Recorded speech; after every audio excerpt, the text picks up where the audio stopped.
Hi friends, welcome back to my channel. ఇక ఈరోజు ఎపిసోడ్లో ఏం జరగబోతుందో తెలుసుకుందామా. ఇక నిజం చెప్పడంతో అక్షయ్కి అవని నిజం చెప్పడంతో అక్షయ్కి ఇక వెంటనే అక్షయ్ చాలా కోపంగా, ఇప్పుడు మనం వెళ్ళాల్సింది ఇంటికి కాదు అవని, ఆ త్రాష్టుడి దగ్గరికి అని చెప్పి ఇక అవని అక్షయ్ ఇద్దరు కూడా జైలు దగ్గరికి అయితే వెళ్ళి ఇక చక్రధర్ని బెదిరిస్తూ ఉంటారు. ఇక మా నాన్నని మేడ మీద నుంచి తోసింది నువ్వు కానీ నీ మనుషులు కానీ అని తేలాలి. ఇక నేనేం చేస్తానో నాకే తెలీదు. మరొకసారి నిన్ను చంపి నేను జైలుకి వెళ్ళడానికైనా సిద్ధమే, ఏమనుకుంటున్నావో అని చెప్పి ఇక చాలా వార్నింగ్ అయితే ఇస్తూ ఉంటాడు గట్టిగా. ఇక అక్షయ్ అయితే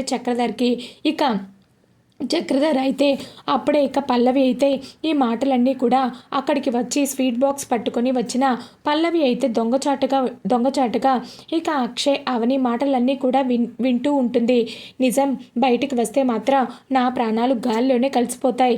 ఈ అక్షయ్ గాడు నన్ను ఏం చేస్తాడో ఏంటో, ఇన్ని రోజులు ఆ తిక్కలోడితోనే భరించలేను అనుకుంటే దానికి తోడు ఈ తింగరోడు కూడా తయారయ్యాడు. వామ్మో, వీళ్ళిద్దరికి కనుక నిజం తెలిస్తే నన్ను ఈరోజు ఇప్పుడే ఇక్కడే నించున్న చోటే పాతేస్తారే, వీళ్ళందరి నుంచి నేను ఎలా తప్పించుకోవాలో నాకు అర్థం కావట్లేదు అని చెప్పి ఇక పల్లవి అయితే చాలా భయపడిపోతూ టెన్షన్ పడిపోతూ ఉంటుంది. ఇక అక్షయ్ అవని నిజం చెప్పేసిందా మీనాక్షి ఎవరో కాదు, చక్రధర్ భార్య. ఇక అవని భరత్లు చక్రధర్ కూతురు కొడుకు. అక్షయ్ నిజం తెలిసిపోయిందని పల్లవి చక్రధర్కైతే నిజం తెలిసిపోయింది కదా, ఇక ఎవరు కూడా ఊరుకోరు, అందరూ నా మీద దాడి చేస్తారు అని చెప్పి ఇక భయపడుతూ ఉంటాడు. ఇక చక్రధర్ అయితే ఇక అక్షయ్ అవని ఇద్దరు కూడా చక్రధర్కి వార్నింగ్ ఇచ్చి అక్కడి నుంచి వెళ్ళిపోతారు. ఇక అప్పుడే పక్కనే దాక్కున్న పల్లవి అయితే చక్రధర్కి దగ్గరికి అయితే వస్తుంది. ఏంటి నాన్న ఇదంతా? ఆ మీనాక్షి నిజం ఎవరికీ చెప్పదు, తనలోనే దాచిపెట్టుకుంటుంది. ఈ నిజం నీకు మాత్రమే చెప్తున్నాను అని చెప్పావు. ఇప్పుడు చూడబోతే అవనికి తెలిసింది, ఆ తర్వాత అక్షయ్కి తెలిసింది. ఇదిగో మా మామగాడు చావబోయేవాడు చావకుండా ఇంకా బతికి చచ్చి నన్ను రోజు చంపుకు తింటున్నాడే, వాడికి తెలిసింది అని చెప్పి ఇక బాధపడిపోతూ ఉంటుంది. ఇలాగే కనుక మనం వదిలేస్తూ పోతే అందరికీ తెలుస్తుంది. నానా, మనం ఏదో ఒకటి చేయాలి డాడ్, ఇది వదిలేసేంత చిన్న విషయం కాదు. ఎలాగైనా సరే ఈ అక్షయ్ గాడిని ఎవని గాడిని ఆ ముసలోడిని లేపేశామంటే ఆస్తికి ఆస్తి మన చేతికి మట్టంటకుండా సరిపోతుంది. ఇక ఆ తర్వాత కన్న కూతురు చచ్చిపోయింది అని బాధతో ఇక మీనాక్షి కూడా పిచ్చిదైపోతుంది. అప్పుడు తను ఉన్నా లేకపోయినా మనకి వచ్చే పెద్ద నష్టమేం లేదు. ఇక ఆ భరత్ గాడికి నిజం తెలియదు కాబట్టి వాడి నుంచి మనకి ముప్పేమీ లేదు అని చెప్పి ఇక పల్లవి చెప్తుండటంతో, అవును బేబీ నిజమే, వీళ్ళని ఊరికే వదిలేయకూడదు, వీళ్ళని ఇలాగే వదిలేస్తూ పోయానంటే ఖచ్చితంగా నా చేత్తో నన్నే నరికేస్తారు వీళ్ళు. అందుకని చెప్పి వీళ్ళకి ఖచ్చితంగా నేను స్కెచ్ వేస్తాను. నా ఫ్రెండ్ ఒకడు యుఎస్ నుంచి వస్తున్నాడు, రాగానే నన్ను జామీలు మిచ్చి బయటకు తీసుకొస్తాడు. ఆ తర్వాత చెప్తాను వీళ్ళ సంగతి, వీళ్ళ ఆటలన్నీ కూడా ఈ 2 రోజులే అని చెప్పి కనడంతో, ఓకే డాడ్, అవును బేబీ, నువ్వు స్వీట్స్ పట్టుకొని ఇక్కడికి ఎందుకు వచ్చావు అని చెప్పి ఇక చెప్పడంతో, ఇక అభిని ఏ విధంగా యాక్సిడెంట్ చేయించి హాస్పిటల్లో ఉండి తను గతం మర్చిపోయింది, అలాగే తను కొరియర్ చేసింది, ఇక ఆ కొరియర్ వాళ్ళకి దక్కకుండా తను తీసేసుకున్న విషయాలన్నింటినీ కూడా ఇక పల్లవి అయితే అన్నీ కూడా పూసగుచ్చినట్లు చెప్తూ ఉంటుంది. ఇక చక్రధర్కి అయితే, ఏంటి బేబీ ఇంత జరిగిందా నాకు తెలియకుండా అని చెప్పి ఇక అంటూ ఉంటే, ఓ మై గాడ్, త్రుటిలో తప్పింది, లేదంటే నువ్వు ఖచ్చితంగా అందరికీ దొరికిపోయేవాడివి, అప్పుడు నేను కూడా అందరికీ దొరికిపోయేవాడిని అని చెప్పి ఇక చక్రధర్ అయితే ఇక పల్లవిని మెచ్చుకుంటూ, నీ బుర్ర అయినా నువ్వు తెలివితేటల్లో నన్ను మించిపోయావు బేబీ అని చెప్పి ఇక తెగ పొగుడుతూ ఉంటాడు. ఇక ఇది ఇలా ఉండగా, ఓకే డాడ్ నేను వెళ్ళొస్తాను అంటూ ఇక పల్లవి అయితే ఇక ఇంటికైతే బయలుదేరుతుంది. ఇక అవని అక్షయ్లు పల్లవి కంటే ముందు ఇంటికైతే వస్తారు. ఇక రాజేంద్రకి ఎలాగైనా సరే గతం గుర్తుకు రావాలని చెప్పి ఇక కమల్ భరత్ ఇద్దరు కూడా కొట్టుకుంటున్నట్లు ఈ నాటకం ఆడుతూ ఉంటారు. ఇక అది చూసి అప్పుడే బయట నుంచి వస్తున్న అక్షయ్ ఇక అవని అది చూసి, కమల్, శ్రీకర్, మీకు అసలు బుద్ధుందా? ఇంట్లో పేషెంట్ ఉంటే మీరు ఇలా గొడవ పడుతూ ఉంటారా అని చెప్పి ఇక పెద్దగా అరుస్తూ ఉంటుంది. ఇక అవని అయితే ఇక అప్పుడే అక్కడికి వచ్చిన అది చూసిన కమల్ ఇక శ్రీకర్ ఇద్దరు కూడా, అయ్యో వదిన, మేము కొట్టుకోవట్లేదు, ఇలాంటి సందర్భాల్లో కోమాలో ఉన్న మనిషికి తన లోపల ఉన్న రక్తం మొత్తం మరిగి దీన్ని ఎలాగైనా ఆపాలి అని చెప్పి మన నాన్నలో చలనం వచ్చి తను కోమాలో నుంచి బయటకు వచ్చే ఛాన్సెస్ ఎక్కువగా ఉన్నాయంట. ఈ మధ్య చదివాను. అందుకే నాన్న ముందు మేమిద్దరం ఇలా గొడవ పడుతున్నట్టు చేస్తే నాన్న ఖచ్చితంగా ఇది వింటూ ఉంటాడు కదా, ఎలాగైనా సరే వీళ్ళిద్దరిని ఆపాలి అని చెప్పి నాన్న ఖచ్చితంగా బయటికి రావడానికి ప్రయత్నిస్తాడు వదిన. తనలో ఉన్న ఆ నరాలన్నీ కూడా యాక్టివేట్ అవుతాయి అని చెప్పి ఇక కమల్ అయితే ఇక అవనికి అంతా కూడా వివరంగా చెప్తూ ఉంటాడు. ఇక ఆ మాటలు విన్న అవని ఇక అక్షయ్ ఇద్దరు కూడా చాలా ఎమోషనల్ అయిపోతూ, కన్నయ్య నువ్వు నేను ఎంత పని చేశానో తెలుసా, నువ్వు మంచివాడివి కాదు, నాన్న ముందు గొడవ పడుతున్నావని చెప్పి మీ ఇద్దరిని కూడా నేను అపార్థం చేసుకున్నాను కన్నయ్య, నన్ను క్షమించు కన్నయ్య అని చెప్పి ఇక కన్నయ్య చేతులు పట్టుకొని బ్రతిమలాడుతూ ఉంటుంది. ఇక అవని అయితే ఊరుకో వదిన, నువ్వు కూడా నాన్న కోసమే కదా అన్నీ మానేసి రాత్రనక పగలనక నువ్వు అన్నయ్య కూడా అంతా తిరుగుతూ ఉన్నారు, ఇంతకీ డాక్టర్ దగ్గరికి వెళ్ళాను అన్నారు కదా, ఇంతకీ ఆ అభికి ఎలా ఉంది అని చెప్పి ఇక అందరూ అడగడంతో ఇక అభి ఇప్పుడు మన మనిషి కాదు, తను కూడా కోమాలోకి వెళ్ళిపోయాడు, ఒక నెల రోజుల దాకా తను కళ్ళు తెరిచి మాట్లాడలేడంట, ఒకవేళ తెరిచినా కానీ మనల్ని గుర్తుపట్టే స్థితిలో లేడు. డాక్టర్ అయితే చెప్పేశాడు, మీరు అతన్ని ఇబ్బంది పెట్టొద్దు, మీరు ఒకవేళ అతన్ని ఇబ్బంది పెడితే తను గతాన్ని గుర్తు చేసుకునే ప్రయత్నంలో తనకి బలమైన గాయం అయింది కదా, అది ఇంకాస్త ఎక్కువ అవుతుంది అని ఇక చెప్పడంతో ఇక చేసేదేం లేక ఇంటికి వచ్చేసాం అత్తయ్య అని చెప్పి ఇక జరిగిందంతా కూడా చెప్తూ ఉంటుంది. ఇక అవని అయితే అందరికీ ఇక అప్పుడే అక్కడికి పల్లవి కూడా వస్తూ ఉంటుంది. ఇక పల్లవి ఎప్పుడనగా వెళ్ళా ఉదయంకి, అయినా అసలు నీకేం పనే బయట అని చెప్పి ఇక తిడుతూ ఉంటాడు. అదేంటండి అలా అంటారు, నేను మీ అందరి కోసం స్వీట్స్ తీసుకొచ్చాను అని ఇక చెప్తూ ఉంటుంది పల్లవి. అయినా ఇప్పుడు స్వీట్స్ తీసుకొచ్చుకునే సంబరాలు నువ్వేం చేశావు అని చెప్పి ఇక అంటూ ఉంటే, అదా నేను ఈ మధ్య ఒక పరీక్షలో పాస్ అయ్యానండి, నేను 100కి 100 మార్కులు తెచ్చుకున్నాను అని చెప్పి ఇక పల్లవి చెప్పడంతో, ఏంటి నువ్వు చదువుకుంటున్నావా అని చెప్పి ఇక అంటూ ఉంటుంది. ఇక అవని అయితే అవును చదువుకుంటున్నాను, కానీ రోజు స్కూల్కి వెళ్ళో కాలేజ్కి వెళ్ళో చదివే చదువు కాదు, ఇది దేవుడు పెట్టిన పరీక్ష, ఆ పరీక్షలో నేను నెగ్గానులే, ఇదిగో స్వీట్స్ తీసుకోండి అని ఇక చెప్పడంతో, నువ్వు ఏదో తింగర పనో చేసుంటావు కదా ఛీ అని చెప్పి ఇక అవని అయితే అక్కడి నుంచి కోపంగా వెళ్ళిపోతూ ఉంటుంది.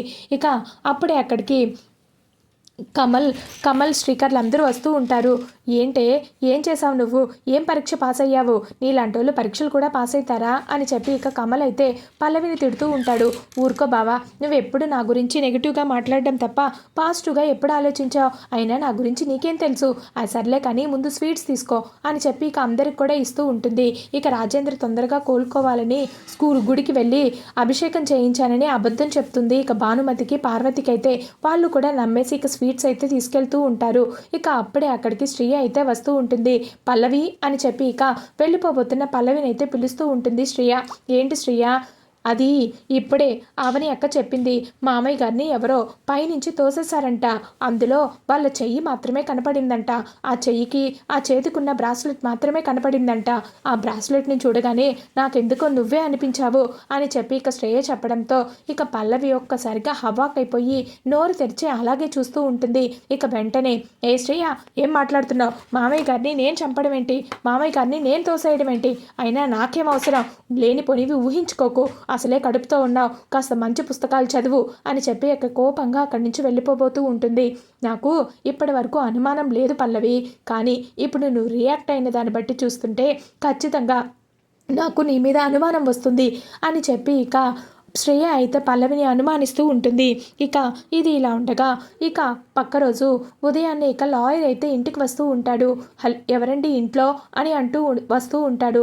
ఇక అప్పుడే అక్కడికి హాల్లోకి అందరైతే వస్తారు. ఇక రాజేంద్ర ప్రసాద్ని తీసుకొని ఇక పార్వతి కూడా వీల్ చైర్ని తోసుకుంటూ అక్కడికైతే వస్తూ ఉంటుంది. సార్ ఏంటి సార్, మీరు ఆ రోజు డాక్యుమెంట్స్ అన్నీ సిద్ధం చేయమన్నారు, కానీ ఈ రోజు వరకు రాలేదు, అసలు ఏమైపోయారు, అందుకే నేనే వచ్చాను స్వయంగా మీకు డాక్యుమెంట్స్ ఇద్దామని చెప్పి కనడంతో, ఇక డాక్యుమెంట్స్ ఏంటి, మా మామయ్య గారికి ఇవ్వడం ఏంటి అని చెప్పి అక్కడ ఉన్న వాళ్ళందరూ కూడా అడుగుతూ ఉంటారు. ఇక ఆ మాటలు విన్న లాయర్ అయితే, ఇదేంటి మీకు ఈ విషయాలు ఏమీ తెలీదా, అయినా అసలు రాజేంద్ర ప్రసాద్ గారు ఏంటి ఏ ఉలుకు పలుకు లేకుండా అలాగే ఉన్నారు అని చెప్పి ఇక అడుగుతూ ఉంటాడు. ఇక లాయర్ అయితే, మా నాన్నకి ఈ మధ్య యాక్సిడెంట్ అయ్యింది అని చెప్పి ఇక అనడంతో కమల్ ఒక్కసారిగా హబాక్ అయిపోతూ ఉంటాడు. లాయర్, అవునా? యాక్సిడెంటా? ఎలా జరిగింది? అసలేమైంది? మా నాన్నగారు ఇప్పుడు కోమాలో ఉన్నారు. ఆయన మాట్లాడలేరు, లేచి నడవలేరు. మనం చెప్పేది మాత్రం ఆయన వినగలుగుతారు అని చెప్పి ఇక కమల్ అయితే చెప్తూ ఉంటే, ఓ మై గాడ్!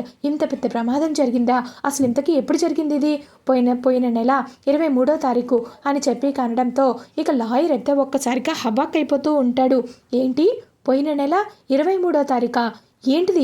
ఏంటి మీరు చెప్తున్నది అని చెప్పి ఇక అంటూ ఉంటాడు. అవును లాయర్ గారు, మీకు తెలుసా ఎందుకు మీరు అంత పొత్తి పలుకుతున్నారు ఆ రోజుని అని చెప్పి అడగడంతో, అదే రోజు రాజేంద్ర ప్రసాద్ గారు నా దగ్గరకు వచ్చి ఆస్తి మొత్తాన్ని కూడా వాటాలు వేయమని చెప్పారు.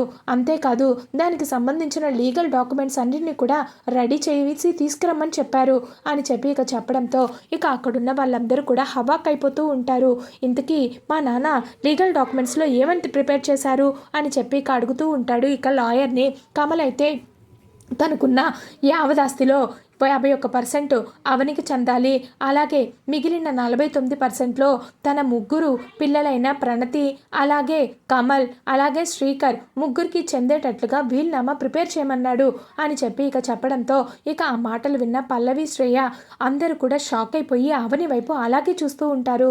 ఇక ఆ మాటలు విన్న అవని కూడా, ఏంటి నా పేరు మీద 51%, మిగతా వాళ్ళందరూ 49%, అని చెప్పి ఇక అనడంతో, అవును మేడం, సేమ్ క్వశ్చన్ ఆ రోజు సార్ని నేను కూడా అడిగాను. దాంతో లాయర్ అయితే, అవును, నా పెద్ద కొడలు అవని మా ఇంటిని నడిపించగల సమర్థురాలు, అందుకే తనకి నేను చాలా అన్యాయం చేశాను, మా కుటుంబ సభ్యులు కూడా చాలా అన్యాయం చేశారు, అందుకే తనకి ఆస్తిలో వాటా ఎక్కువ రావాలి అని చెప్పి ఈ విధంగా డాక్యుమెంట్స్ ప్రిపేర్ చేయమని నాకు చెప్పాడు మేడం అని చెప్పి చెప్పడంతో ఇక ఆ మాటలు విన్నా అక్కడ ఉన్న వాళ్ళందరూ చాలా షాక్ అయిపోయి అవని వైపు కోపంగా చూస్తూ ఉంటారు. ఇక ఇదంతా కూడా గమనిస్తున్న భానుమతి అయితే, ఖచ్చితంగా ఆస్తి కోసం ఇదే నా కొడుకుని ఏదో చేసినట్టుంది, ఇదే నా కొడుకుని పొట్టన పెట్టుకున్నట్టుంది అని చెప్పి ఇక లోపలే అవరిని చూస్తూ తిట్టుకుంటూ ఉంటుంది. ఇక అప్పుడే లాయర్కి అయితే ఒక కాల్ రావడంతో, సరే ఈ విషయాలన్నీ నేను మళ్ళీ చెప్తాను అంటూ ఇక అక్కడి నుంచి వెళ్ళిపోతాడు. ఇక వెళ్ళిపోగానే ఇక అవని మీద పల్లవి ఇంకా శ్రేయలు ఇద్దరు కూడా విరుచుకుపడుతూ ఉంటారు. అయినా మామయ్య గారు నీకు 51% రాయడం ఏంటి? మిగతా 49%లో మేము ముగ్గురు పంచుకోవడం ఏంటి? ఏంటిది ఇదంతా? అసలు ఎవరికి చెప్పకుండా నువ్వేం చేస్తున్నావు? ఆస్తి నీ పేరు మీద మొత్తం రాయడానికి దీనికి వెనుక ఏదో ఖచ్చితమైన సంబంధం ఉండే ఉంటుంది, చెప్పు అని చెప్పి ఇక శ్రేయ అయితే చాలా గట్టిగా అవనిని నిలదీస్తూ ఉంటుంది. చూడండి, ఈ విషయం మీకు లాయర్ గారు చెప్పినప్పుడు ఎలా తెలిసిందో నాకు కూడా అప్పుడే తెలిసింది, అంతేకాని ఈ విషయం మీద నాకు ఎలాంటి అభిప్రాయం లేదు. అంతేకాదు మామయ్య గారు నార్మల్ మనిషి అయితే చాలు, నాకు ఈ ఆస్తుల మీద అంతస్తుల మీద నమ్మకం లేదు. మామయ్య గారు కోమాలోకి నుంచి బయటకు వచ్చిన తర్వాత చెప్తాను మీ అందరి పని అని చెప్పి ఇక అవని అయితే కోపంగా అక్కడి నుంచి వెళ్ళిపోబోతూ ఉంటుంది. ఇదేంటి లాయర్ గారు ఊడుము లేని వానలాగా వచ్చి మొత్తం అంతా కూడా అందరికీ చెప్పేసిపోయాడు, ఇదేంటి నేను 80% రాపించుకున్నాను, మిగిలిన 20%లో మాత్రమే వీళ్ళందరికీ అన్నీ రాయించిన డాక్యుమెంట్స్ గురించి ఎందుకు చెప్పలేడు? ఈ లాయర్ గడు వచ్చి ఎందుకు ఈ విధంగా పెంట చేసిపోయాడు? ఇప్పుడు ఈ డాక్యుమెంట్స్ గురించి ఎవరు నన్ను అడగలేదు కాబట్టి సరిపోయింది, ఒకవేళ నన్ను అడుగుంటే అప్పుడు అందరికీ ఖచ్చితంగా నా మీద అనుమానం వచ్చుండేది కదా. ఈ అవని ఇంతటితో వదిలేస్తుందని నేను అనుకోవట్లేదు అని చెప్పి ఇక పల్లవి అయితే కంగారు పడిపోతూ అటు ఇటు తిరుగుతూ ఆలోచిస్తూ ఉంటుంది. ఇక అప్పుడే అక్కడికి అవని అయితే వస్తూ ఉంటుంది. అది గమనించిన పల్లవి, ఏంటిది ఇలా ఎలా జరిగింది అని చెప్పి ఇక తెగ ఆలోచిస్తూ ఉంటుంది. ఇక అప్పుడే అక్కడికి అవని వచ్చి ఇక చిటిక వేయడంతో ఒక్కసారిగా పల్లవి అయితే హవాక్ అయిపోయి వెనక్కి తిరిగి చూస్తూ ఉంటుంది. ఇక వెంటనే పల్లవిని లాగి పెట్టి ఒక్కటి పీకుతుంది అవని అయితే. ఏంటి మొన్నే కదా నువ్వు 80% డాక్యుమెంట్స్ నా మీద నీకు రాపిస్తున్నట్టు కమల్కి మిగిలిందంతా 20% రాస్తున్నట్టు డాక్యుమెంట్స్ చూపించావు. ఇప్పుడు లాయర్ గారు వచ్చి 51% నా మీద, మిగిలిందంతా కూడా ఇంటిలో ఉన్న మిగతా సభ్యులకు అందరికీ చెందేలాగా రాయమని చెప్పి లాయర్ గారు చెప్తున్నారు. ఇప్పుడు నువ్వు ప్రిపేర్ చేసిన డాక్యుమెంట్స్ కరెక్టా, లాయర్ గారు చెప్తున్న డాక్యుమెంట్స్ కరెక్టా? ఇందులో ఏవి కరెక్టు? అయినా ఇలాంటి దొంగ పేపర్లు పుట్టించడంలో నువ్వు ముందే ఉంటావు. నిజం చెప్పు, మామయ్య గారికి ఈ డాక్యుమెంట్స్కి నీకు ఏదైనా సంబంధం ఉందా? సంబంధం ఉందని తెలియాలి. ఆ రోజు ఆ చంప ఈ చంప ఊడిపోయేలాగా కొడతాను, ఏమనుకుంటున్నావో? అంతకంటే ముందు కమల్కి చెప్తే ఏమవుతుందో తెలుసా నీ సంగతి అని చెప్పి ఇక బెదిరిస్తూ ఉంటుంది ఇక అవని అయితే. నాకేం తెలీదు అని చెప్పి ఇక పల్లవి అయితే అక్కడి నుంచి వెళ్ళిపోతూ ఉంటుంది. నాకు తెలుసు ఇదంతా నువ్వే చేశావని అని చెప్పి ఇక అవని అయితే కోపంగా చూస్తూ ఉంటుంది. ఇది